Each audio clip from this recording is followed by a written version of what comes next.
ਵਾਹਿਗੁਰੂ ਜੀ ਕਾ ਖਾਲਸਾ ਵਾਹਿਗੁਰੂ ਜੀ ਕੀ ਫਤਿਹ। ਗੁਰੂ ਪਿਆਰੀ ਗੁਰੂ ਸਵਾਰੀ ਪਰਮ ਸਤਿਕਾਰਯੋਗ ਸਾਧ ਸੰਗਤ ਜੀਓ, ਅੱਜ ਦਾਸ ਸੰਤ ਮਹਾਂਪੁਰਖ ਬਾਬਾ ਮਹਾ ਹਰਨਾਮ ਸਿੰਘ ਜੀ ਦੀ ਚੱਲ ਰਹੀ ਲੜੀਵਾਰ ਪ੍ਰਸੰਗ ਕਥਾ ਦੇ ਤਹਿਤ ਉਹਨਾਂ ਦੇ ਅਗਲੇ ਜੀਵਨ ਦਰਸ਼ਨਾਂ ਦੀ ਜੋ ਕੜੀ ਆ, ਦਾਸ ਆਪ ਸਾਰੀਆਂ ਸੰਗਤਾਂ ਨਾਲ ਸਾਂਝਾ ਕਰਦਾ ਹੈਗਾ। ਇੱਕ ਨਾ ਭਾਈ ਸਰਦਾਰਾ ਸਿੰਘ ਹੋਏ ਆ। ਇਹ ਭਾਈ ਸਰਦਾਰਾ ਸਿੰਘ ਜੀ ਦੂਲੇ ਨਗਰ ਦੇ ਸੀਗੇ। ਤਕਰੀਬਨ ਇਹਨਾਂ ਦੀ ਉਮਰ ਲਗਭਗ 50 ਸਾਲ ਦੇ ਕਰੀਬ ਸੀ। ਇਹਨਾਂ ਦੀ ਪਤਨੀ ਦਾ ਨਾਂ ਸੀ ਬੀਬੀ ਜੀਵੀ ਤੇ ਇਹਨਾਂ ਦੀ ਮਾਤਾ ਦਾ ਨਾਂ ਸੀ ਚੰਦ ਕੌਰ ਤੇ ਪਿਤਾ ਦਾ ਨਾਂ ਸੀ ਧਿਆਨ ਸਿੰਘ। ਸਰਦਾਰਾ ਸਿੰਘ ਜੀ ਦੇ 3 ਪੁੱਤਰ ਸੀਗੇ। ਇੱਕ ਦਾ ਨਾਂ ਸੀ ਝੰਡਾ ਸਿੰਘ, ਇੱਕ ਦਾ ਨਾਂ ਸੀ ਬਿਹਾਲ ਸਿੰਘ ਤੇ ਇੱਕ ਦਾ ਨਾਂ ਸੀ ਗੰਡਾ ਸਿੰਘ।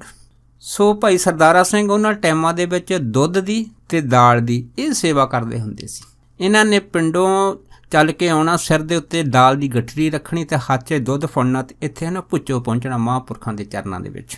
ਇਸ ਤਰ੍ਹਾਂ ਜਦੋਂ ਇਹ ਸੇਵਾ ਦੇ ਵਿੱਚ ਆਉਂਦੇ ਸੀਗੇ ਤੇ ਇਹਨਾਂ ਦੇ ਨਗਰ ਦੇ ਜਿਹੜੇ ਲੋਕੀ ਸੀ ਇਹਨਾਂ ਨੂੰ ਅਕਸਰ ਇਹ ਕਹਿੰਦੇ ਵੀ ਤੂੰ ਉੱਥੇ ਕੀ ਲੈਣ ਜਾਂਦਾ ਹੈ, ਉੱਥੇ ਭੁੱਚੋ ਕੁਛ ਵੀ ਨਹੀਂ ਆ। ਜਦ ਇੰਨੀ ਗੱਲ ਹੁੰਦੀ ਸੀ ਤਾਂ ਫਿਰ ਭਾਈ ਸਰਦਾਰਾ ਸਿੰਘ ਜਿਹੜੇ ਸੀ ਚੁੱਪ ਰਹਿੰਦੇ ਸੀਗੇ, ਪਰ ਜਿਹੜੇ ਲੋਕੀ ਸੀ ਨਗਰ ਦੇ ਉਹ ਤਾਂ ਇਹਨਾਂ ਨੂੰ ਕਹਿੰਦੇ ਹੀ ਸੀਗੇ। ਪਰ ਇਹਨਾਂ ਦਾ ਇੱਕ ਭਰਾ ਜਿਹਦਾ ਨਾਂ ਭਾਗ ਸਿੰਘ ਸੀਗਾ ਨਾ, ਉਹ ਵੀ ਇਹਨਾਂ ਨੂੰ ਕਹਿਣ ਲੱਗ ਪਿਆ ਸੀ। ਸੋ ਉਹ ਵੀ ਕਹਿਣ ਲੱਗ ਪਿਆ ਸੀਗਾ ਵੀ ਤੂੰ ਉੱਥੇ ਭੁੱਚੋ ਕੀ ਕਰਨ ਜਾਂਦਾ ਹੈਗਾ, ਨਾਲੇ ਘਰ ਦਾ ਕੰਮ ਛੱਡਦਾ ਹੈਗਾ ਤੇ ਉੱਥੇ ਤੂੰ ਕੀ ਲੈਣ ਜਾਂਦਾ। ਜਦ ਇੰਨੀ ਗੱਲ ਹੋਈ ਸੀ ਤਾਂ ਫਿਰ ਸਰਦਾਰਾ ਸਿੰਘ ਨੇ ਆਪਣੇ ਭਰਾ ਨੂੰ ਕਿਹਾ ਸੀ, ਕਹਿੰਦੇ ਵੀ ਭਾਈ ਤੂੰ ਇੱਕ ਵਾਰੀ ਮੇਰੇ ਨਾਲ ਚੱਲ ਕੇ ਦੇਖ, ਫਿਰ ਤੈਨੂੰ ਤੇਰੇ ਸਾਰੇ ਸਵਾਲਾਂ ਦਾ ਜਵਾਬ ਮਿਲ ਜਾਊਗਾ।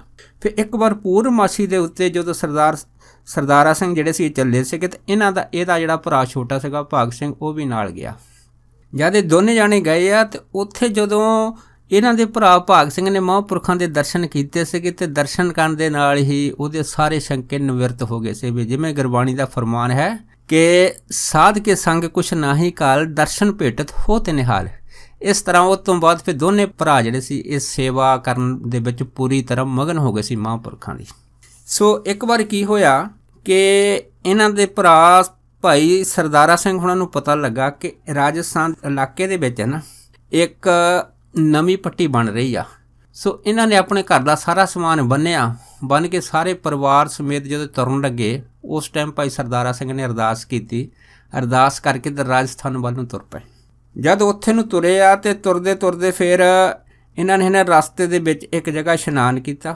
ਉੱਥੇ ਸ੍ਰੀ ਜਪਜੀ ਸਾਹਿਬ ਦਾ ਪਾਠ ਕੀਤਾ ਤੇ ਜਿਹੜਾ ਗਿੱਲਾ ਕਛਹਿਰਾ ਸੀਗਾ ਇਹਨੇ ਸੋਟੇ ਨਾਲ ਬੰਨ੍ਹ ਕੇ ਸੁਕਾਉਂਦੇ ਹੋਏ ਜਦੋਂ ਅੱਗੇ ਗਏ ਆ ਤੇ ਰਸਤੇ ਦੇ ਵਿੱਚ ਜਿੱਥੇ ਬਾਗੜੀਏ ਲੋਕੀ ਰਹਿੰਦੇ ਆ, ਉੱਥੇ ਭਾਈ ਸਰਦਾਰਾ ਸਿੰਘ ਦੀ ਜਿਹੜੀ ਸਿਹਤ ਸੀਗੀ ਉਹ ਯਕਦਮ ਜਿਹੜੀ ਸੀ ਕੁਛ ਵਿਗੜਨ ਦੇ ਨਾਲ ਹੀ ਭਾਈ ਸਰਦਾਰਾ ਸਿੰਘ ਜਿਹੜੇ ਸੀਗੇ ਇਹਨਾਂ ਨੇ ਆਪਣਾ ਦੇਹੀ ਸਰੀਰ ਤਿਆਗ ਦਿੱਤਾ। ਜਦੋਂ ਸਰੀਰ ਤਿਆਗਿਆ, ਸਰੀਰ ਤਿਆਗਣ ਦੇ ਨਾਲ ਹੀ ਜਿਹੜੇ ਬਾਗੜੀਏ ਲੋਕੀ ਸੀ ਉਹ ਇਕੱਠੇ ਹੋ ਗਏ ਤੇ ਉਹਨਾਂ ਨੇ ਫਿਰ ਭਾਈ ਸਰਦਾਰਾ ਸਿੰਘ ਦਾ ਜਿਹੜਾ ਪਰਿਵਾਰ ਕੁਛ ਪਸ਼ੂ ਲੈ ਕੇ ਅੱਗੇ ਗਿਆ ਸੀਗਾ ਉਹਨਾਂ ਨੂੰ ਜਾ ਕੇ ਦੱਸਿਆ ਕਿ ਤੁਹਾਡੇ ਨਾਲ ਦਾ ਸਾਥੀ ਭਾਈ ਸਰਦਾਰਾ ਸਿੰਘ ਸਰੀਰ ਤਿਆਗਿਆ ਹੈ। ਫਿਰ ਸਾਰੇ ਪਰਿਵਾਰ ਦੇ ਜਿਹੜੇ ਸੀ ਪਿੱਛੇ ਮੁੜ ਕੇ ਆਏ। ਉਹਨਾਂ ਨੇ ਆ ਕੇ ਫਿਰ ਭਾਈ ਸਰਦਾਰਾ ਸਿੰਘ ਦੇ ਸਰੀਰ ਦਾ ਇਸ਼ਨਾਨ ਕਰਾਇਆ। ਇਸ਼ਨਾਨ ਕਰਨ ਤੋਂ ਬਾਅਦ ਫਿਰ ਉੱਥੇ ਸੰਸਕਾਰ ਕਰ ਦਿੱਤਾ। ਜਦੋਂ ਸੰਸਕਾਰ ਕੀਤਾ ਫਿਰ ਬਾਗੜੀਆਂ ਲੋਕਾਂ ਨੇ ਦੱਸਿਆ ਸੀਗਾ ਕਿ ਜਦੋਂ ਭਾਈ ਸਰਦਾਰਾ ਸਿੰਘ ਜਿਹੜੇ ਸਰੀਰ ਤਿਆਗ ਰਹੇ ਸੀ ਉਸ ਟਾਈਮ ਇਹ ਜਪਜੀ ਸਾਹਿਬ ਦਾ ਪਾਠ ਕਰ ਰਹੇ ਸੀ ਤਾਂ ਇਹਨਾਂ ਦੇ ਮੁੱਖ ਦੇ ਉੱਤੇ ਇਹ ਪੰਕਤੀ ਬਾਰ-ਬਾਰ ਆ ਰਹੀ ਸੀ ਕਿ ਮੰਨੇ ਕੀ ਗਤ ਕਹੀ ਨਾ ਜਾਏ, ਜੇ ਕੋ ਕਹੇ ਪਿੱਛੇ ਪਛਤਾਏ। ਸੋ ਇਹ ਬਾਰ-ਬਾਰ ਇਹ ਪੜ੍ਹਦੇ ਸੀਗੇ। ਉਸ ਤੋਂ ਬਾਅਦ ਦੇਖੋ ਉਹਨਾਂ ਬਾਗੜੀਆਂ ਲੋਕਾਂ ਨੇ ਹੀ ਭਾਈ ਸਰਦਾਰਾ ਸਿੰਘ ਦੀ ਜਿੱਥੇ ਸੰਸਕਾਰ ਕੀਤਾ ਸੀਗਾ ਉੱਥੇ ਇੱਕ ਛੋਟੀ ਜਿਹੀ ਸਮਾਧ ਯਾਦਗਾਰ 'ਚ ਬਣਾਤੀ। ਸੋ ਇਹ ਜਿਹੜੀ ਜਗ੍ਹਾ ਸੀਗੀ ਇਹ ਹੌਲੀ ਲੋਕਾਂ ਦੇ ਮੰਨਣ ਦੇ ਰੂਪ ਦੇ ਵਿੱਚ ਇੰਨੀ ਪ੍ਰਫੁੱਲਤ ਹੋਈ ਵੀ ਕੋਈ ਵੀ ਪ੍ਰਾਣੀ ਆਉਂਦਾ ਸੀਗਾ ਉਹਨਾਂ ਦੀਆਂ ਮੰਗਾਂ ਮਨੌਤਾਂ ਇੱਥੇ ਪੂਰੀਆਂ ਹੋਣ ਲੱਗ ਪਈਆਂ। ਸੋ ਇਸ ਕਰਕੇ ਇਹ ਜਿਹੜੀ ਜਗ੍ਹਾ ਸੀਗੀ ਇਹ ਉਹ ਰਸਤੇ ਦੇ ਵਿੱਚ ਪ੍ਰਸਿੱਧ ਹੋਈ ਆ। ਫਿਰ ਦੇਖੋ ਇਹਨਾਂ ਦੀ ਇੱਕ ਪੋਤਰੀ ਆ ਜਿਹੜੀ ਪੱਤੇ ਹੀਰਾ ਵਿਆਹੀ ਹੋਈ ਆ। ਸੋ ਇਹਨਾਂ ਦਾ ਜਿਹੜਾ ਪਰਿਵਾਰ ਹੈਗਾ ਇਹ ਮਹਾਂਪੁਰਖਾਂ ਦੇ ਸੇਵਾ ਜਿਹੜੀ ਆ ਅੱਜ ਵੀ ਭੁੱਚੋ ਦੇ ਵਿੱਚ ਕਰ ਰਿਹਾ ਹੈਗਾ ਤੇ ਇਹ ਸੇਵਾ ਜਿਹੜੀ ਆ ਬੜੀ ਲਗਨ ਤੇ ਸ਼ਰਧਾ ਦੇ ਨਾਲ ਉਸੇ ਤਰ੍ਹਾਂ ਕਰ ਰਿਹਾ ਹੈਗਾ ਜਿਵੇਂ ਭਾਈ ਸਰਦਾਰਾ ਸਿੰਘ ਜਿਹੜੇ ਸੀ ਆਪਣੇ ਜੀਵਨ ਦੇ ਵਿੱਚ ਕਰਦੇ ਸੀਗੇ। ਇਸੇ ਤਰ੍ਹਾਂ ਇੱਕ ਪਿੰਡ ਨਥਾਣੇ ਆ। ਨਥਾਣੇ ਦਾ ਇੱਕ ਰਾਜਾ ਸਿੱਖ ਹੋਇਆ, ਉਹ ਵੀ ਦਰਸ਼ਨ ਕਰਦਾ ਸੀ ਮਹਾਂਪੁਰਖਾਂ ਦੇ। ਇੱਕ ਵਾਰ ਜੋ ਦਰਸ਼ਨ ਕਰਨ ਆਇਆ ਤੇ ਪੁੱਤਰ ਦੀ ਇੱਛਾ ਲੈ ਕੇ ਆਇਆ ਤੇ ਉਸ ਟਾਈਮ ਮਹਾਂਪੁਰਖ ਸੰਗਤ 'ਚ ਬਚਨ ਕਰਦੇ ਸੀਗੇ ਤੇ ਉਸ ਟਾਈਮ ਜਿਹੜੇ ਬਚਨ ਚੱਲ ਰਹੇ ਸੀ ਤਾਂ ਮਹਾਂਪੁਰਖਾਂ ਦੇ ਰਚਨਾ ਤੋਂ ਇਹ ਲਫ਼ਜ਼ ਨਿਕਲਿਆ ਸੀਗਾ ਕਿ ਬਾਜਾਂ ਦੇ ਨਾਲ ਬਟੇਰੀ ਖਹਿੰਦੀ ਫਿਰਦੀ ਆ। ਜਦੋਂ ਇਹ ਲਫ਼ਜ਼ ਜਿਹੜਾ ਸੀਗਾ ਇਹ ਰਾਜਾ ਸਿੱਖ ਦੇ ਕੰਨਾਂ 'ਚ ਪਿਆ ਤੇ ਇਹਨੇ ਮਨ ਵਿੱਚ ਆਪਣੇ ਆਪ ਨੂੰ ਜਿਹੜੀ ਸੀ ਬਟੇਰੀ ਸਮਝ ਕੇ ਬੇਨਤੀ ਕੀਤੀ ਕਿ ਜੇ ਇਹ ਬਟੇਰੀ ਅੱਜ ਬਾਜ ਦੇ ਕੰਮ ਆ ਜਾਵੇ ਤਾਂ ਮੈਂ ਆਪਣੇ ਧਨ ਭਾਗ ਸਮਝੂੰਗਾ, ਮੇਰਾ ਆਉਣਾ ਸਫਲ ਹੋ ਜਾਊਗਾ। ਹਜੇ ਦੇ ਮਨ ਦੇ ਵਿੱਚ ਇਹੋ ਹੀ ਫੁਰਨਾ ਸੰਕਲਪ ਜਿਹੜਾ ਸੀ ਚੱਲ ਰਿਹਾ ਸੀਗਾ। ਅਤੇ ਉਸ ਟਾਈਮ ਬਾਬਾ ਮਹਾਹਰਨਾਮ ਸੋਹਣਾ ਨੇ 1 ਰੁਪਈਆ ਜਿਹੜਾ ਨੇ ਹੱਥਾਂ ਦੇ ਵਿੱਚ ਉਸ ਟਾਈਮ ਫੜਿਆ, ਫੜ ਕੇ ਜ਼ੋਰ ਦੇਣੀ ਟਿੱਲੇ ਤੋਂ ਹੇਠ ਵਗਾਹ ਮਾਰਿਆ। ਜਦ ਵਗਾਹ ਮਾਰਿਆ ਅਤੇ ਇਸ ਨੂੰ ਆਖਿਆ, ਕਹਿੰਦੇ ਵੀ ਭਾਈ ਜਾ ਕੇ ਉਹ ਜਿਹੜਾ ਪੈਸਾ ਹੈਗਾ ਉਹ ਚੱਕ ਕੇ ਲੈ ਕੇ ਆ। ਫਿਰ ਜਦੋਂ ਇਹ ਜਿਹੜਾ ਪ੍ਰੇਮੀ ਸੀਗਾ ਜਦ ਥੱਲੇ ਰੁਪਈਆ ਚੱਕ ਕੇ ਉੱਪਰ ਆਇਆ ਅਤੇ ਇਹਨੇ ਦੇਖਿਆ ਵੀ ਇਹ ਤਾਂ 1 ਰੁਪਈਆ।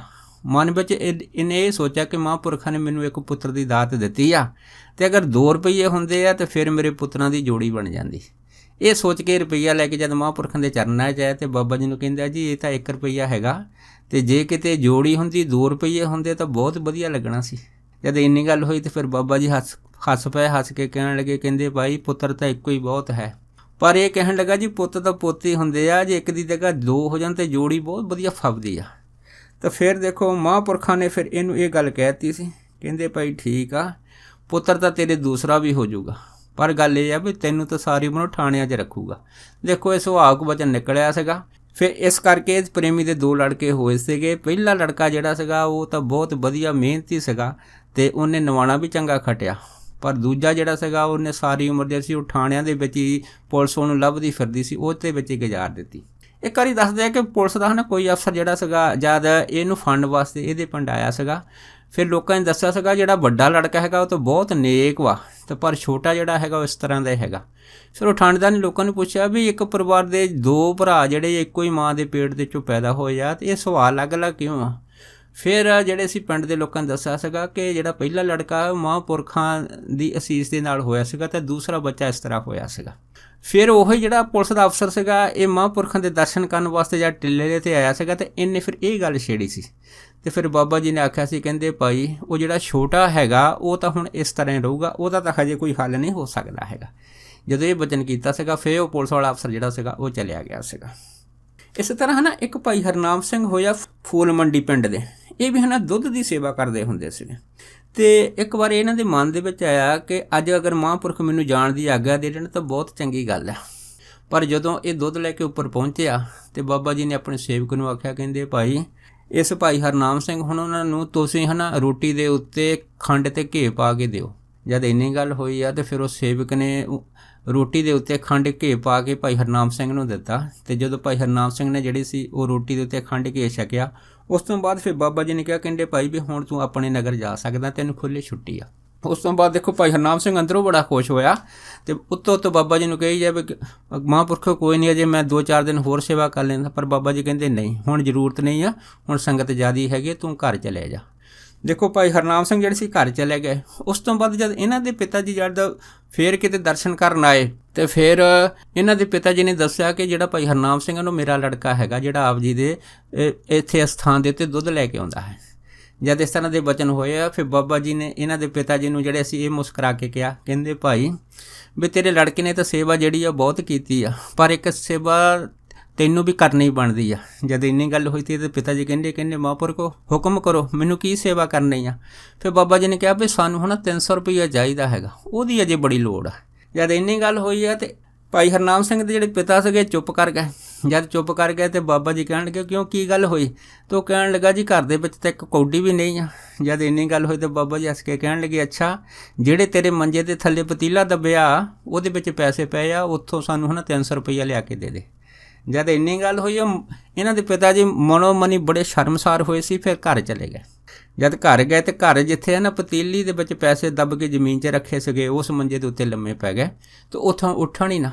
ਜਦ ਉੱਠਣ ਨਾ ਅਤੇ ਫਿਰ ਇਹਨਾਂ ਦੇ ਜਿਹੜੇ ਮਾਤਾ ਸੀ ਭਾਈ ਹਰਨਾਮ ਸਿੰਘ ਉਹਨਾਂ ਦੇ ਜਦੋਂ ਉੱਥੇ ਗਏ ਤਾਂ ਆਪਣੇ ਘਰ ਵਾਲੇ ਨੂੰ ਕਹਿਣ ਲੱਗੇ ਵੀ ਤੁਸੀਂ ਬਹੁਤ ਡੇਰ ਦੇ ਇਸ ਮੰਜੇ 'ਤੇ ਪਏ, ਉੱਠਦੇ ਨਹੀਂ, ਗੱਲ ਕੀ ਆ?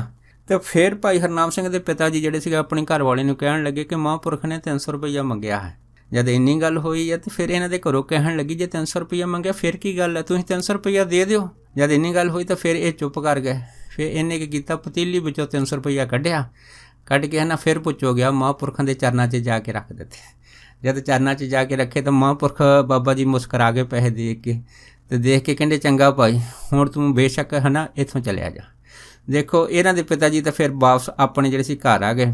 ਉਸ ਤੋਂ ਬਾਅਦ ਜਦੋਂ ਇਹਨਾਂ ਦੇ ਪਿਤਾ ਜੀ ਦੇ ਦੋਹਤੀ ਹੋਈ ਆ ਉਸ ਟਾਈਮ ਫਿਰ ਮਹਾਂਪੁਰਖਾਂ ਨੇ ਇੱਕ ਸੇਵਕ ਭੇਜ ਕੇ ਇਹਨਾਂ ਦੇ ਪਿਤਾ ਜੀ ਨੂੰ ਆਪਣੇ ਪਾਸ ਬੁਲਾ ਕੇ ਤਾਂ ਉਹੀ 300 ਰੁਪਈਆ ਅਤੇ ਹੋਰ ਬਹੁਤ ਸਾਰੇ ਨਾਲ ਰੁਪਈਏ ਜੋੜ ਕੇ ਵਿਦ ਵਿਆਜ ਇਹ ਹੈ ਨਾ ਇਹਨਾਂ ਦੇ ਪਿਤਾ ਜੀ ਨੂੰ ਜਿਹੜੇ ਜਦ ਦਿੱਤੇ ਆ ਤੇ ਇਹਨਾਂ ਦੇ ਪਿਤਾ ਜੀ ਨੇ ਜਦ ਦੇਖਿਆ ਤੇ ਕਹਿਣ ਲੱਗੇ ਨਹੀਂ ਮਹਾਂਪੁਰਖੋ ਹਜੇ ਤੁਸੀਂ ਕੁਛ ਟਾਈਮ ਵਰਤ ਲਓ। ਤੇ ਬਾਬਾ ਜੀ ਕਹਿੰਦੇ ਨਹੀਂ ਭਾਈ, ਜਿਹੜੇ ਵਰਤਨੇ ਸੀ ਵਰਤ ਲਿਆ, ਹੁਣ ਤੇਰਾ ਜੋ ਹੱਕ ਹੈ ਤੇਰੀ ਦੋਤੀ ਹੋਈ ਹੈ, ਸਾਰੇ ਪੈਸੇ ਲੈ ਜਾ। ਸੋ ਉਸ ਤੋਂ ਬਾਅਦ ਫਿਰ ਮਹਾਂਪੁਰਖਾਂ ਨੇ ਜਿਹੜੇ ਸੀ ਉਹ ਸਾਰੇ 300 ਰੁਪਏ ਦੇ ਨਾਲ ਹੋਰ ਪੈਸੇ ਤੇ ਵਿਆਜ ਜੋੜ ਕੇ ਹੈ ਨਾ ਵਾਪਸ ਜਿਹੜੇ ਸੀ ਭਾਈ ਹਰਨਾਮ ਸਿੰਘ ਹੁਣਾਂ ਦੇ ਪਿਤਾ ਨੂੰ ਦੇ ਦਿੱਤੇ ਸੀਗੇ। ਇਸੇ ਤਰ੍ਹਾਂ ਨਾ ਇੱਕ ਬੀਬੀ ਦਾਨ ਕੌਰ ਹੋਈ ਆ, ਜਿਹੜੀ ਦਾਨ ਕੌਰ ਸੀ ਇਹ ਵੀ ਸੇਵਾ ਕਰਦੀ ਹੁੰਦੀ ਸੀ। ਇੱਕ ਵਾਰੀ ਇਹਨੇ ਵੀ ਹੈ ਨਾ ਪੁੱਤਰ ਦੀ ਇੱਛਾ ਕਰਕੇ ਤਾਂ ਮਹਾਂਪੁਰਖਾਂ ਅੱਗੇ ਬੇਨਤੀ ਕੀਤੀ ਤੇ ਬਾਬਾ ਜੀ ਇਹਨੂੰ ਕਹਿਣ ਲੱਗੇ, ਕਹਿੰਦੇ ਦਾਨ ਕੌਰੇ ਤੈਂ ਪੁੱਤਰ ਕੀ ਕਰਨਾ ਹੈ, ਤੂੰ ਸੇਵਾ ਕਰੀ ਜਾ।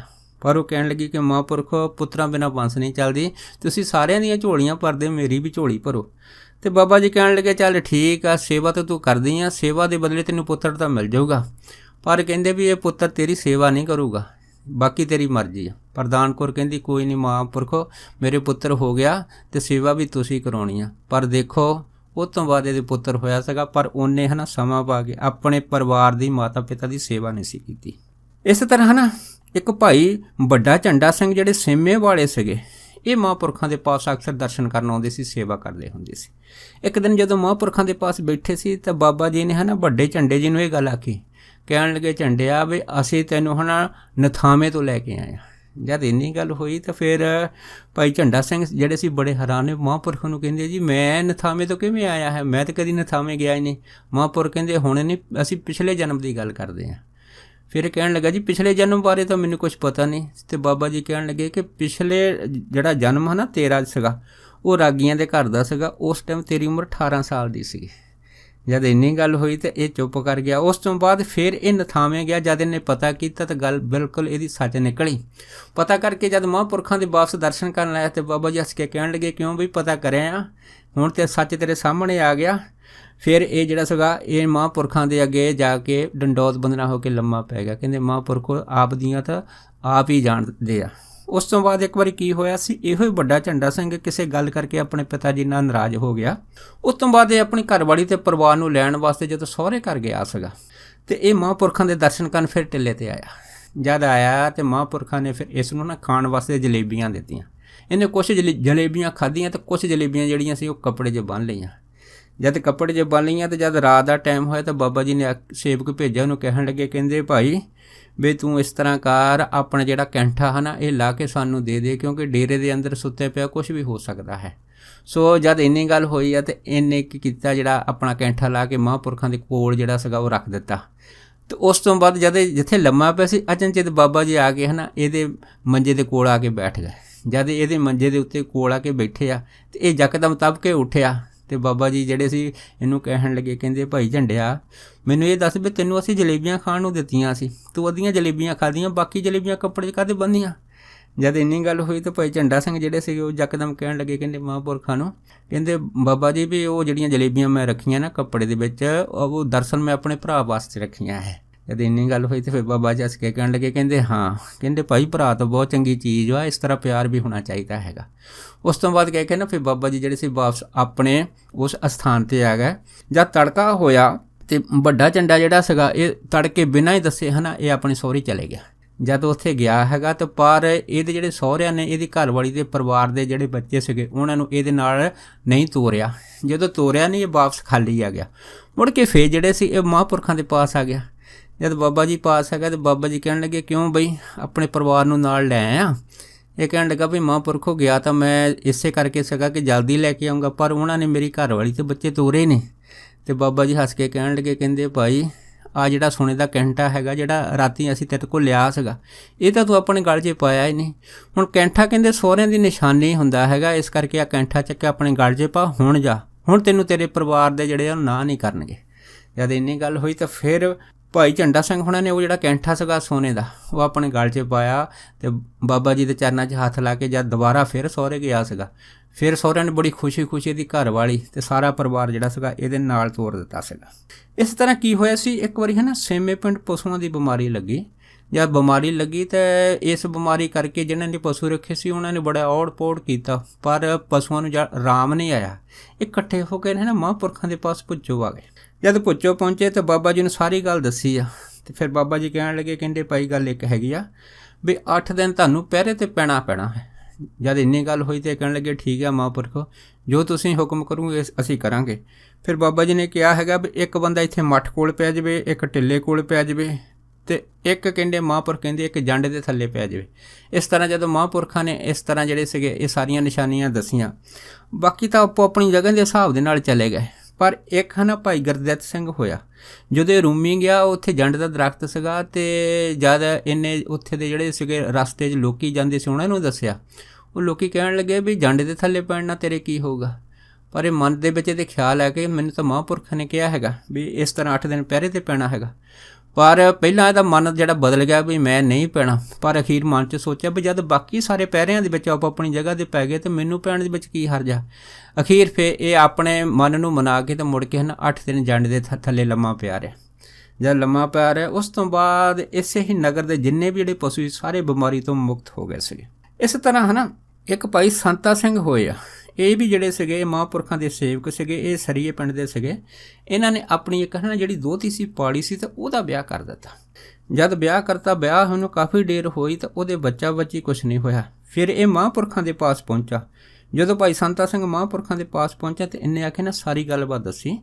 ਫਿਰ ਬਾਬਾ ਜੀ ਨੇ ਸੰਤਾ ਸਿੰਘ ਨੂੰ ਇਹ ਆਖਿਆ, ਕਹਿੰਦੇ ਵੀ ਗੱਲ ਇੰਨੀ ਹੈਗੀ ਆ, ਤੂੰ ਹੈ ਨਾ ਕੰਨਿਆ ਨੂੰ ਇੱਥੇ ਲੈ ਕੇ ਆ, ਫਿਰ ਅਸੀਂ ਤੇਰੇ ਨਾਲ ਗੱਲ ਕਰਾਂਗੇ। ਜਦ ਇੰਨੀ ਗੱਲ ਹੋਈ ਤਾਂ ਸੰਤਾ ਸਿੰਘ ਜਿਹੜਾ ਸੀਗਾ ਇਹ ਜਦ ਕੁੜੀ ਦੇ ਸਹੁਰੇ ਗਿਆ ਹੈਗਾ ਅਤੇ ਉਹਦੀ ਜਠਾਣੀ ਨੇ ਹੈ ਨਾ ਕੋਈ ਨਾ ਕੋਈ ਬਹਾਨਾ ਲਾ ਕੇ ਜਿਹੜਾ ਇਹਨੂੰ ਰੋਕ ਦਿੱਤਾ। ਜਦ ਉਹ ਲੜਕੀ ਨੂੰ ਜਿਹੜੀ ਸੀ ਇਹਦੀ ਦੋਹਤੀ ਨੂੰ ਆਉਣ ਨਹੀਂ ਦਿੱਤਾ, ਫਿਰ ਭਾਈ ਸੰਤਾ ਸਿੰਘ ਜਿਹੜਾ ਸੀ ਖਾਲੀ ਆ ਗਿਆ। ਫਿਰ ਮਹਾਂਪੁਰਖਾਂ ਦੇ ਪਾਸ ਆਇਆ। ਫਿਰ ਬਾਬਾ ਜੀ ਨੂੰ ਜਦੋਂ ਉਹਨੇ ਦੱਸਿਆ ਹੈਗਾ ਅਤੇ ਬਾਬਾ ਜੀ ਕਹਿਣ ਲੱਗੇ, ਕਹਿੰਦੇ ਭਾਈ ਇਹ ਅਗਰ ਤੂੰ ਭਲਾ ਚਾਹੁੰਦਾ ਹੈਗਾ ਤਾਂ ਆਪਣੀ ਦੋਹਤੀ ਕੰਨਿਆ ਨੂੰ ਹੈ ਨਾ ਇੱਥੇ ਲੈ ਕੇ ਆ। ਅਤੇ ਜਦ ਇੰਨੀ ਗੱਲ ਹੋਈ ਆ ਅਤੇ ਫਿਰ ਭਾਈ ਸੰਤਾ ਸਿੰਘ 2-4 ਵਾਰੀ ਗਿਆ, ਪਰ ਉਹਦੀ ਜਠਾਣੀ ਜਿਹੜੀ ਉਹ ਕੋਈ ਨਾ ਕੋਈ ਬਹਾਨਾ ਲੈ ਕੇ ਉਹਨੂੰ ਆਉਣ ਨਾ ਦੇਵੇ। ਜਦ ਆਉਣ ਨਾ ਦੇਵੇ ਤਾਂ ਇਹ ਫਿਰ ਨਿਰਾਸ਼ ਹੋ ਕੇ ਨਾ ਮਹਾਂਪੁਰਖਾਂ ਦੇ ਪਾਸ ਫਿਰ ਭਾਈ ਸੰਤਾ ਸਿੰਘ ਪਹੁੰਚਿਆ ਸੀ।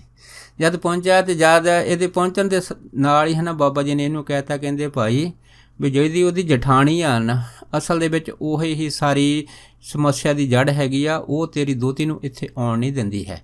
ਅਤੇ ਫਿਰ ਬਾਬਾ ਜੀ ਨੇ ਬਚਨ ਕੀਤਾ, ਕਹਿੰਦੇ ਭਾਈ ਅਗਰ ਤੇਰੀ ਦੋਹਤੀ ਦੇ ਬਾਲ ਬੱਚਾ ਨਹੀਂ ਆ ਨਾ ਅਤੇ ਇਹਦੀ ਜਠਾਣੀ ਦੇ ਵੀ ਨਹੀਂ ਹੋਣਾ, ਉਹ ਵੀ ਇੱਥੇ ਸੰਸਾਰ ਤੋਂ ਖਾਲੀ ਚਲੀ ਜਾਊਗੀ। ਦੇਖੋ ਉਸ ਤੋਂ ਬਾਅਦ ਫਿਰ ਜਿਹੜੇ ਸੀਗੇ ਇਹਦੀ ਜਠਾਣੀ ਦੇ ਕਦੀ ਕੋਈ ਬੱਚਾ ਨਹੀਂ ਸੀ ਹੋਇਆ। ਫਿਰ ਮਹਾਂਪੁਰਖਾਂ ਨੇ ਭਾਈ ਸੰਤਾ ਸਿੰਘ ਨੂੰ ਪੁੱਛਿਆ ਸੀਗਾ ਵੀ ਤੇਰੀ ਜਿਹੜੀ ਦੋਹਤੀ ਆ ਉਹਦੇ ਪੇਕੇ ਕਿੱਥੇ ਆ। ਤਾਂ ਫਿਰ ਹੈ ਨਾ ਭਾਈ ਸੰਤਾ ਸਿੰਘ ਨੇ ਆਖਿਆ ਸੀ ਕਿ ਗੁਰੂ ਕੇ ਕੋਠੇ। ਅਤੇ ਬਾਬਾ ਜੀ ਫਿਰ ਕਹਿਣ ਲੱਗੇ, ਕਹਿੰਦੇ ਵੀ ਕੋਈ ਸਮਾਂ ਸੀਗਾ ਅਸੀਂ ਉੱਥੇ ਵੀ ਰਹੇ ਹਾਂ, ਉੱਥੇ ਵੀ ਅਸੀਂ ਸੇਵਾ ਕੀਤੀ ਆ, ਗੁਰੂ ਕੇ ਕੋਠੇ ਵੀ। ਸੋ ਇਸ ਤਰ੍ਹਾਂ ਹੈ ਨਾ ਇੱਕ ਪ੍ਰੇਮੀ ਮਹਾਂਪੁਰਖਾਂ ਦੇ ਵਾਸਤੇ ਦੁੱਧ ਲੈ ਕੇ ਆਇਆ। ਜਦੋਂ ਦੁੱਧ ਲੈ ਕੇ ਆਇਆ ਉਹਦੀ ਆਪਣੇ ਘਰ ਮੱਝ ਸੀ ਜਿਹੜਾ ਦੁੱਧ ਚੰਗਾ ਦਿੰਦੀ ਸੀ, ਪਰ ਦੇਖੋ ਉਹਨੇ ਕੀ ਕੀਤਾ, ਇਹ ਜਿਹੜਾ ਦੁੱਧ ਸੀਗਾ ਕਿਸੇ ਆਂਢ ਗੁਆਂਢ ਤੋਂ ਮੰਗ ਕੇ ਬਾਬਾ ਜੀ ਦੇ ਪਾਸ ਸੇਵਾ 'ਚ ਲੈ ਗਿਆ। ਆਪਣੇ ਘਰ ਦਾ ਦੁੱਧ ਮੱਝ ਦਾ ਨਹੀਂ ਲੈ ਕੇ ਗਿਆ। ਜਦੋਂ ਕਿਸੇ ਤੋਂ ਮੰਗਵਾ ਦੁੱਧ ਲੈ ਕੇ ਇਕੱਠਾ ਕਰਕੇ ਭੁੱਚੋ ਪਹੁੰਚਿਆ ਅਤੇ ਇਹਨੇ ਨਾ ਉਹ ਜਿਹੜਾ ਦੁੱਧ ਸੀਗਾ ਉਹ ਸੇਵਾ 'ਚ ਪਾ ਦਿੱਤਾ। ਜਦ ਸੇਵਾ 'ਚ ਪਾਇਆ ਤਾਂ ਉਸ ਤੋਂ ਬਾਅਦ ਜਦ ਇਹ ਪਿੰਡ ਵਾਪਸ ਆਇਆ ਇਹਦੀ ਮੱਝ ਮਿਲਣੋਂ ਹਟ ਗਈ। ਜਦੋਂ ਇਹਦੀ ਮੱਝ ਜਿਹੜੀ ਸੀ ਉਹ ਦੁੱਧ ਦੇਣ ਤੋਂ ਜਿਹੜੀ ਸੀ ਕੰਨੀ ਕਤਰਾਉਣ ਲੱਗੀ ਅਤੇ ਇਹਨੇ ਬੜੇ ਯਤਨ ਕੀਤੇ, ਪਰ ਮੱਝ ਜਿਹੜੀ ਸੀਗੀ ਉਹ ਇੱਕ ਜਗ੍ਹਾ ਕਿੱਲੇ 'ਤੇ ਖੜੀ ਨਾ ਹੋਵੇ। ਮੁੜ ਕੇ ਫਿਰ ਇਹ ਵਾਪਸ ਫਿਰ ਭੁੱਚੋ ਮਹਾਂਪੁਰਖਾਂ ਦੇ ਪਾਸ ਆਇਆ। ਜਦ ਪਾਸ ਆਇਆ ਤਾਂ ਫਿਰ ਨੇ ਆ ਕੇ ਨਾ ਬਾਬਾ ਜੀ ਨੂੰ ਦੱਸਿਆ ਵੀ ਕਿ ਮੇਰੀ ਮੱਝ ਨਹੀਂ ਮਿਲਦੀ। ਅਤੇ ਫਿਰ ਬਾਬਾ ਜੀ ਨੇ ਆਖਿਆ, ਕਹਿੰਦੇ ਭਾਈ ਜਿਹੜਾ ਤੂੰ ਦੁੱਧ ਸੇਵਾ 'ਚ ਲੈ ਕੇ ਆਇਆ ਸੀਗਾ ਇਹ ਕਿਹੜੀ ਮੱਝ ਦਾ ਸੀਗਾ। ਇਹ ਕਹਿਣ ਲੱਗਾ, ਜੀ ਉਹ ਤਾਂ ਮੈਂ ਆਪਣੇ ਜਿਹੜੇ ਸੱਜਣ ਮਿੱਤਰ ਆਂਢ ਗੁਆਂਢ ਸੀਗੇ ਉਹਨਾਂ ਤੋਂ ਇਕੱਠਾ ਕਰਕੇ ਜਿਹੜਾ ਸੀ ਉਹ ਸਾਰਾ ਕੁਛ ਦੁੱਧ ਇੱਕ ਭਾਂਡੇ 'ਚ ਪਾ ਕੇ ਆਪ ਜੀ ਦੇ ਪਾਸ ਲੈ ਆਂਦਾ ਹੈਗਾ। ਬਾਬਾ ਜੀ ਕਹਿਣ ਲੱਗੇ, ਕਹਿੰਦੇ ਦੇਖ ਭਾਈ ਅਗਰ ਤੂੰ ਆਪਣੀ ਮੱਝ ਦਾ ਦੁੱਧ ਲਿਆਉਂਦਾ ਤਾਂ ਤੇਰੀ ਮੱਝ ਦਾ ਦੁੱਧ ਤਾਂ ਹੋਰ ਵੀ ਬੜਾ ਵੱਧ ਜਾਣਾ ਸੀਗਾ, ਪਰ ਕਿਉਂਕਿ ਤੂੰ ਮੰਗਵਾ ਦੁੱਧ ਪਾਇਆ ਹੈਗਾ ਇਸ ਕਰਕੇ ਭਾਈ ਫਿਰ ਤੇਰੀ ਮੱਝ ਨੇ ਮਿਲਣਾ ਆਪੇ ਹੀ ਹਟ ਜਾਣਾ ਹੈਗਾ। ਜੇ ਇੰਨੀ ਗੱਲ ਹੋਈ ਆ ਤਾਂ ਫਿਰ ਉਹ ਕਹਿਣ ਲੱਗਾ, ਕਹਿੰਦਾ ਬਾਬਾ ਜੀ ਮੈਂ ਸਮਝਿਆ ਨਹੀਂ। ਬਾਬਾ ਜੀ ਕਹਿਣ ਲੱਗੇ ਕਿ ਜਿਹਨਾਂ ਦਾ ਦੁੱਧ ਤੂੰ ਲੈ ਕੇ ਆਇਆ ਉਹਨਾਂ ਦੀਆਂ ਮੱਝਾਂ ਦਾ ਦੁੱਧ ਜਿਹੜਾ ਹੈਗਾ ਤੇਰੀ ਮੱਝ ਦੇ ਥਣਾਂ ਦੇ ਵਿੱਚੋਂ ਨਿਕਲ ਕੇ ਉਹਨਾਂ ਦੇ ਥਣਾਂ ਦੇ ਵਿੱਚ ਚਲਾ ਗਿਆ ਹੈਗਾ। ਜਦ ਇੰਨੀ ਗੱਲ ਹੋਈ ਹੈ ਤਾਂ ਬੜਾ ਮਨ 'ਚ ਹੈਰਾਨ ਹੋਇਆ ਵੀ ਇਸ ਤਰ੍ਹਾਂ ਵੀ ਹੋ ਜਾਂਦੀ। ਫਿਰ ਬਾਬਾ ਜੀ ਦੇ ਨਾਲ ਜਦੋਂ ਇਹਨੇ ਜ਼ਿਆਦਾ ਜਦੋਂ ਬੇਨਤੀ ਕੀਤੀ ਫਿਰ ਮਹਾਂਪੁਰਖਾਂ 'ਤੇ ਤਰਸ ਆ ਗਿਆ। ਫਿਰ ਮਹਾਂਪੁਰਖਾਂ ਨੇ 50 ਪੈਸੇ ਇਸ ਨੂੰ ਦਿੱਤੇ, ਦੇ ਕੇ ਕਹਿਣ ਲੱਗੇ ਕਿ ਜਿਹਨਾਂ ਤੂੰ ਮੰਗਵਾ ਦੁੱਧ ਲੈ ਕੇ ਆਇਆ ਹੈ ਨਾ ਇਹ 50 ਪੈਸੇ ਉਹਨਾਂ ਨੂੰ ਦੇ ਦੇ, ਫਿਰ ਤੇਰੀ ਮੱਝ ਮਿਲੂਗੀ। ਦੇਖੋ ਫਿਰ ਇਹਨੇ ਕੀਤਾ, ਜਦ ਪਿੰਡ ਗਿਆ ਸੀ ਜਿਹਨਾਂ ਤੋਂ ਮੰਗਵਾ ਦੁੱਧ ਲੈ ਕੇ ਗਿਆ ਸੀਗਾ ਉਹਨਾਂ ਨੂੰ ਉਸ ਦੁੱਧ ਦੇ ਪੈਸੇ ਦਿੱਤੇ ਆ। ਅਤੇ ਜਦ ਘਰ ਆਇਆ ਤਾਂ ਫਿਰ ਇਹਦੀ ਮੱਝ ਜਿਹੜੀ ਸੀ ਕੀਲੇ 'ਚ ਚੁੱਪ ਕਰਕੇ ਆਰਾਮ ਨਾਲ ਖੜ ਗਈ ਸੀ, ਫਿਰ ਦੁੱਧ ਦੇਣ ਲੱਗੀ ਸੀ। ਇਸੇ ਤਰ੍ਹਾਂ ਨਾ ਇੱਕ ਪੰਡਿਤ ਵੇਦਰਾਮ ਹੋਇਆ ਹੈਗਾ ਸੇਮੇ ਨਗਰ ਦਾ, ਇਹ ਵੀ ਮਹਾਂਪੁਰਖਾਂ ਦੀ ਜਿਹੜੀ ਸੀ ਸੇਵਾ ਕਰਦਾ ਹੁੰਦਾ ਸੀਗਾ। ਇੱਕ ਵਾਰੀ ਨਾ ਮਹਾਂਪੁਰਖਾਂ ਨੇ ਇਸ ਨੂੰ ਹੈ ਨਾ ਜਦ ਆਪਣੇ ਪਾਸ ਬੁਲਾਇਆ ਤੇ ਇਹਨੂੰ ਇਹ ਦੱਸਿਆ ਹੈਗਾ ਕਿ ਰੂਮੀ ਹੈ ਨਾ ਗਊਆਂ ਦੇ ਵਾਸਤੇ ਇੱਕ ਛੱਪੜ ਪੱਟਣਾ ਹੈਗਾ ਤੇ ਇਹ ਤੂੰ ਹੈ ਨਾ ਕੁਛ ਬੰਦੇ ਲੈ ਕੇ ਸੇਵਾ ਕਰਨੀ ਸ਼ੁਰੂ ਕਰ, ਕਿਉਂਕਿ ਜਦੋਂ ਛੱਪੜ ਪੱਟੂਗਾ ਛੱਪੜ ਦੇ ਥੱਲੇ ਹੈ ਨਾ ਇੱਕ ਤਲਾਬ ਨਿਕਲੇਗਾ। ਜਦ ਇੰਨੀ ਗੱਲ ਹੋਈ ਸੀ ਤਾਂ ਫਿਰ ਪੰਡਿਤ ਬੇਦਾਰਾਮ ਜਿਹੜੇ ਸੀਗੇ ਜਦ ਇਹ ਉੱਥੇ ਪਹੁੰਚੇ ਸੀ, ਰੂਮੀ ਨੇ 50-60 ਬੰਦੇ ਹੋਰ ਲਗਾਏ, ਛੱਪੜ ਪੱਟਣਾ ਸ਼ੁਰੂ ਕਰ ਦਿੱਤਾ। ਜਦ ਕੁਛ ਦਿਨਾਂ ਵਿੱਚ ਛੱਪੜ ਮੁਕੰਮਲ ਹੋ ਗਿਆ ਤੇ ਫਿਰ ਪੰਡਿਤ ਹੈ ਨਾ ਬੇਦਾਰਾਮ ਜਿਹੜਾ ਸੀਗਾ ਤੇ ਨਾਲ ਇੱਕ ਭਾਈ ਹਰਦਿੱਤ ਸਿੰਘ, ਇਹ ਦੋਨੇ ਹੈ ਨਾ ਮਹਾਂਪੁਰਖਾਂ ਨੂੰ ਦੱਸਣ ਵਾਸਤੇ ਜਦ ਟਿੱਲੇ ਦੇ ਉੱਤੇ ਆਏ ਤੇ ਇਹਨਾਂ ਨੇ ਰਸਤੇ ਦੇ ਵਿੱਚ ਇੱਕ ਦੂਜੇ ਨੂੰ ਕਹਿਣਾ ਸ਼ੁਰੂ ਕਰ ਦਿੱਤਾ ਕਿ ਮਹਾਂਪੁਰ ਕਹਿੰਦੇ ਛੱਪੜ ਪੱਟੂਗੇ ਥੱਲਿਓਂ ਤਲਾਅ ਨਿਕਲੂਗਾ, ਪਰ ਥੱਲਿਓਂ ਤਲਾਅ ਤਾਂ ਕੋਈ ਨਹੀਂ ਨਿਕਲਿਆ ਹੈਗਾ। ਜਦ ਇਸ ਤਰ੍ਹਾਂ ਦੀਆਂ ਗੱਲਾਂ ਕਰਦੇ ਟਿੱਲੇ ਦੇ ਉੱਤੇ ਪਹੁੰਚੇ, ਇਹਨਾਂ ਨੇ ਬਾਬਾ ਜੀ ਨੂੰ ਜਦ ਮੱਥਾ ਟੇਕਿਆ ਤਾਂ ਬਾਬਾ ਜੀ ਕਹਿਣ ਲੱਗੇ ਕਿਉਂ ਬਈ ਛੱਪੜ ਪੱਟ ਕੇ ਆ ਗਏ? ਤੇ ਕਹਿਣ ਲੱਗੇ ਹਾਂ ਮਹਾਂਪੁਰਖੋ ਛੱਪੜ ਤਾਂ ਪੱਟ ਕੇ ਆ ਗਏ। ਫਿਰ ਬਾਬਾ ਜੀ ਕਹਿਣ ਲੱਗੇ ਤੁਸੀਂ ਕੀ ਕਹਿੰਦੇ ਸੀ ਰਸਤੇ ਵਿੱਚ ਵੀ ਛੱਪੜ ਦੇ ਥੱਲੇ ਤਲਾਅ ਨਹੀਂ ਨਿਕਲਿਆ? ਜਦ ਇੰਨੀ ਗੱਲ ਹੋਈ ਤੇ ਇਹ ਜਿਹੜੇ ਸੀ ਦੋਨੇ ਡਰ ਗਏ ਤੇ ਮਹਾਂਪੁਰਖਾਂ ਨੂੰ ਕਹਿੰਦੇ ਜੀ ਉਹ ਤਾਂ ਅਸੀਂ ਸੁਭਾਵਿਕ ਹੀ ਗੱਲ ਕਰਦੇ ਸੀਗੇ। ਜਦ ਇੰਨੀ ਗੱਲ ਹੋਈ ਤਾਂ ਬਾਬਾ ਜੀ ਕਹਿਣ ਲੱਗੇ ਕਹਿੰਦੇ ਦੇਖ ਭਾਈ ਇਹ ਜਿਹੜਾ ਤਲਾਅ ਹੈ ਜੇ ਸਮਾਂ ਨਹੀਂ ਆਇਆ, ਜਦੋਂ ਸਮਾਂ ਆਊਗਾ ਇਹ ਪ੍ਰਗਟ ਹੋ ਜਾਊਗਾ। ਇਹ ਤਲਾਅ ਰਾਜੇ ਜਨਮੇਜੇ ਦਾ ਹੈਗਾ। ਫਿਰ ਮਹਾਂਪੁਰਖਾਂ ਨੇ ਦੱਸਿਆ ਸੀਗਾ ਕਿ ਜਦੋਂ ਸਮਾਂ ਆਊਗਾ ਕੱਚੀ ਪੁੱਛੋ ਤੇ ਪੱਕੀ ਪੁੱਛੋ ਤੇ ਸਿਮੇ ਪਿੰਡ ਵਾਲੇ ਟੱਕ ਲਾਉਣਗੇ ਤੇ ਪਟਿਆਲੀਏ ਜਿਹੜੇ ਰਾਜੇ ਮਹਾਰਾਣੀਆਂ ਹੈਗੀਆਂ ਉਹ ਉੱਥੇ ਟੋਕਰੀ ਢੋਣਗੇ। ਤੇ ਫਿਰ ਮਹਾਂਪੁਰਖਾਂ ਨੇ ਆਖਿਆ ਸੀਗਾ ਕਿ ਲੱਖੋਪਤ ਤੇ ਪ੍ਰਜਾਪਤ ਦੀਆਂ ਇੱਟਾਂ ਜਿਹੜੀਆਂ ਹਨੀਆਂ ਉਹ ਪੱਕੀਆਂ ਹੈਗੀਆਂ, ਸਮਾਂ ਆਉਣ 'ਤੇ ਉਹ ਲੱਗਣਗੀਆਂ। ਸੋ ਜਦੋਂ ਇਹ ਜਿਹੜੇ ਬਚਨ ਸੀ ਮਹਾਂਪੁਰਖਾਂ ਨੇ ਕੀਤੇ ਸੀਗੇ ਤੇ ਫਿਰ ਇਹ ਭਾਈ ਸਾਹਿਬ ਹੋਣੀ ਜਿਹੜੇ ਸੀਗੇ ਇਹ ਚੁੱਪ ਕਰ ਗਏ ਸੀਗੇ। ਸੋ ਕਹਿਣ ਤੋਂ ਭਾਵ ਇਹ ਹੈਗਾ ਕਿ ਮਹਾਂਪੁਰਖਾਂ ਨੇ ਜੋ ਵੀ ਭਵਿੱਖ ਦੇ ਬਚਨ ਕੀਤੇ ਆ ਉਹ ਸਮੇਂ ਆਏ ਤੇ ਜਿਹੜੇ ਆ ਉਹ ਪ੍ਰਗਟ ਹੋਣਗੇ। ਸੋ ਇਹ ਆ ਬਾਬਾ ਮਹਾਰਾਮ ਸੋਹਣਾ ਦੀ ਮਹਿਮਾ। ਸੋ ਦਾਸ ਇੰਨੇ ਹੀ ਬਚਨ ਕਰਦਾ ਹੋਇਆ ਖਿਮਾ ਦਾ ਜਾ ਚੁੱਕਾ ਜੀ। ਹੋਈਆਂ ਬੇਅੰਤ ਭੁੱਲਾਂ ਚੁੱਕਾਂ ਦੀ ਖਿਮਾ ਬਖਸ਼ਣੀ। ਸੋ ਫਤਿਹ ਬੁਲਾਓ। ਵਾਹਿਗੁਰੂ ਜੀ ਕਾ ਖਾਲਸਾ, ਵਾਹਿਗੁਰੂ ਜੀ ਕੀ ਫਤਿਹ।